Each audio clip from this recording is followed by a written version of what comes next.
नमस्कार, धर्म ज्ञान में एक बार फिर हमारे दर्शकों का स्वागत है। हिंदू होने का क्या मतलब होता है? देश के प्रधानमंत्री नरेंद्र मोदी जी की माने तो हिंदू को एक धर्म नहीं, जीवन जीने की शैली के तौर पर देखा जाना चाहिए। तो वहीं देश की सर्वोच्च अदालत ने माना कि हिंदुत्व एक जीवन शैली है। हिंदू शब्द की कोई परिभाषा नहीं। ऐसा शख्स भी हिंदू हो सकता है जो धर्म से तो हिंदू हो, लेकिन मंदिर जाकर पूजा करने में विश्वास न रखता हो। हिंदू धर्म कितना पुराना है, इसका प्रमाण आपको दुनिया भर में मौजूद हिंदू प्राचीन मंदिरों से मिल जाएंगे। और जो कि हिंदू धर्म इंसान को ना सिर्फ जीना सिखाता है बल्कि कुदरत से भी जोड़ता है। इसलिए दुनिया भर की बड़ी बड़ी हस्तियां अब हिंदू धर्म की ओर आकर्षित हो रही है। इस बीच जब दुबई की शहजादी हिंद अल कासमी ने मंदिर में पूजा करते हुए अपना एक वीडियो सोशल मीडिया पर शेयर किया तो वो मुस्लिम कट्टरपंथियों के निशाने पर आ गई। असल में 20 मई साल 2020 को शहजादी कासमी ने चेन्नई के गोल्डन टेम्पल के दर्शन करने का एक वीडियो डाला और ट्वीट कर कहा, भारत में पुडुचेरी के पहाड़ों का मैंने भ्रमण किया, जहाँ सूरज की किरणों ने मेरे गालों को चूमा। मैंने साड़ी और बिंदी खरीदी, इसके साथ ही चाय के साथ नान खाई। वेल्लोर के श्रीपुरम स्वर्ण मंदिर का दौरा भी किया और एच श्री शक्ति अम्मा के साथ रोटी तोड़ी और केले के पत्ते पर खाना खाया। Namaste and Assalamu alaikum. I am here today at the Golden Temple. I came to Chennai on just a business visit. So my friends decided to bring me to the Golden Temple. And considering this was only built at 2012, I had a lovely experience. I was expecting to see a temple made of gold, and apparently a temple of gold I did come and see.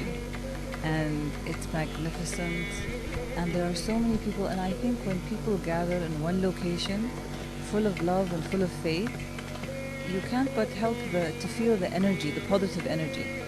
So I'm still a Muslim, but I came here just to share a prayer with these people.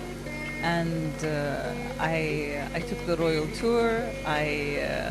I went and said hello to, paid my respects to a couple of the gods over here, from Lakshmi to Shiva to Hanuman, and I drank some holy water, and it's a spiritual experience that this is a pilgrim that I think people need to do once in their lives, to explore, to come here on adventure, come and see different people from different faiths, come and throw a penny in the water, in the lake, come and speak to people of a different culture and a different tongue, a different language, come and see what you have never seen before. Incredible India. I sound like a commercial, but it's more than what they show you. बस फिर क्या था, video में शहजादी हिंद को हिंदू देवी देवताओं की पूजा करता देख तमाम मुस्लिम कट्टरपंथी भड़क उठे। अहमद नाम के एक ट्विटर यूजर ने कहा कि क्या आपको नहीं लगता कि ये हराम है? जिसके जवाब में शहजादी हिंद ने लिखा, हराम तब होता जब मैं अपने भगवान के अलावा किसी दूसरे भगवान की पूजा करती। मैं अपनी पूजा करती हूँ और वो लोग अपने भगवान की पूजा करते हैं।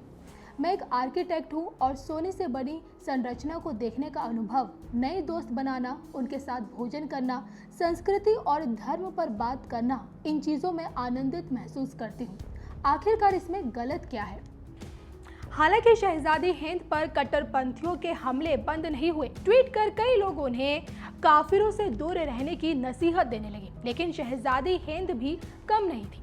उन्होंने कट्टरपंथियों के तीखे हमलों का बेबाकी से जवाब दिया। तो राजकुमारी हिंद अल कासमी जब अन्याय के खिलाफ या फिर किसी भी मुद्दे पर बोलती हैं, तब उन्हें विरोधियों का सामना करना पड़ता है। राजकुमार अल थानी से शादी कर शहजादी कासमी के राजघराने से वो जुड़ी, लेकिन उनकी ये शादी ज्यादा वक्त तक टिक नहीं पाई। बच्चे की कस्टडी हासिल करने के लिए उन्हें सोशल मीडिया पर आना पड़ा।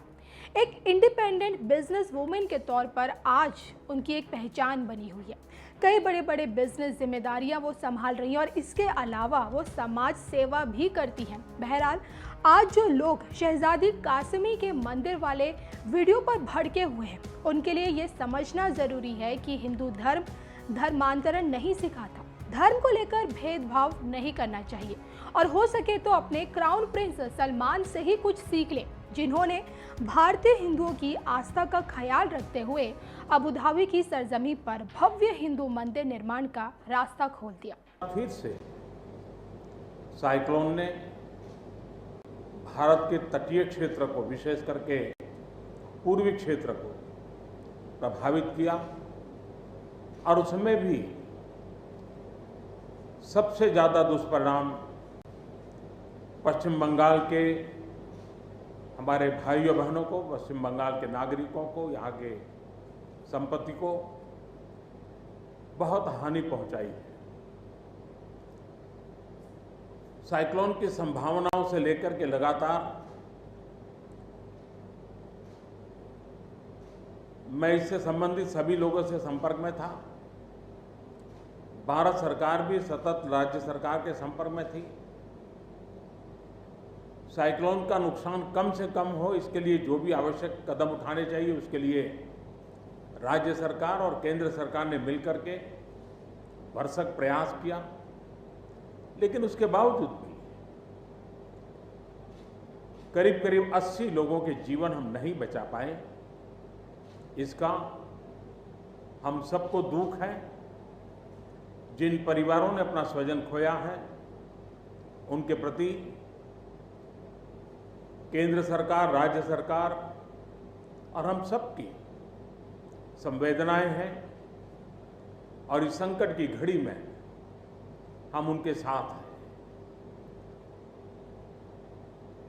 संपत्ति का भी नुकसान काफी होता है, चाहे एग्रीकल्चर हो, चाहे पावर सेक्टर हो, चाहे टेलीकम्युनिकेशन हो,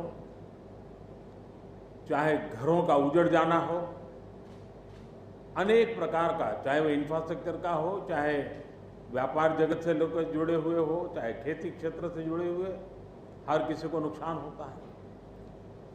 आज मैंने हवाई निरीक्षण करके बारीकी से इस प्रभावग्रस्त विस्तार को मुख्यमंत्री जी के साथ, गवर्नर श्री के साथ दौरा करके उसको देखा है।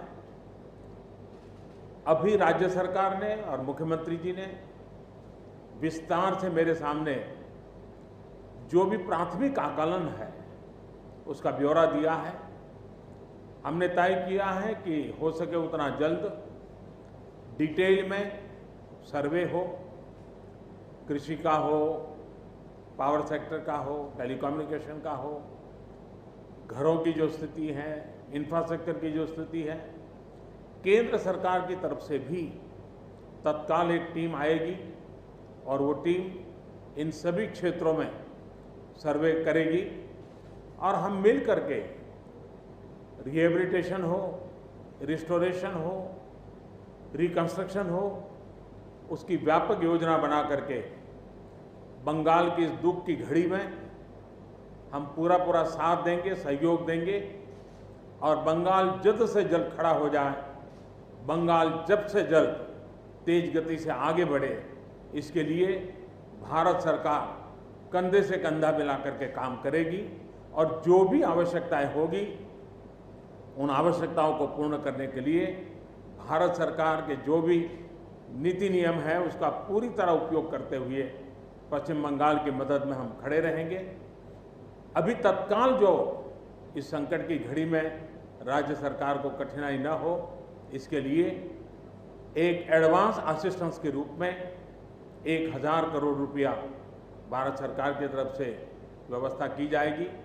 साथ साथ जिन परिवारों ने अपने स्वजन खोए हैं उन परिवारों को प्रधानमंत्री राहत कोष से 2 लाख रुपया और जिन लोगों को इंजरी हुई है उनको 50,000 रुपये तक की सहायता देने का भी हम प्रधानमंत्री राहत कोष से करेंगे। पूरी दुनिया एक संकट से जूझ रही है। भारत भी लगातार कोरोना वायरस के खिलाफ लड़ाई लड़ रहा है। कोरोना वायरस की लड़ाई में जीतने का मंत्र और साइक्लोन में जीतने का मंत्र दोनों पूरी तरह एक दूसरे के ऑपोजिट है। कोरोना वायरस से लड़ने का मंत्र है जो जहां है वहीं रहे, जरूरत नहीं हो तब तक घर से बाहर न निकले और जहां भी जाए 2 गज की दूरी बनाए रखे। लेकिन साइक्लोन का मंत्र है कि साइक्लोन आ रहा है, जल्दी से जल्दी सुरक्षित स्थल पर आप शिफ्ट कर जाइए, वहां पर पहुंचने का प्रयास कीजिए, अपना घर खाली कीजिए। यानी दोनों अलग अलग प्रकार की लड़ाइयां एक साथ पश्चिम बंगाल को लड़नी पड़ी है। लेकिन उसके बावजूद भी ममता जी के नेतृत्व में राज्य सरकार ने भरसक प्रयास किया है।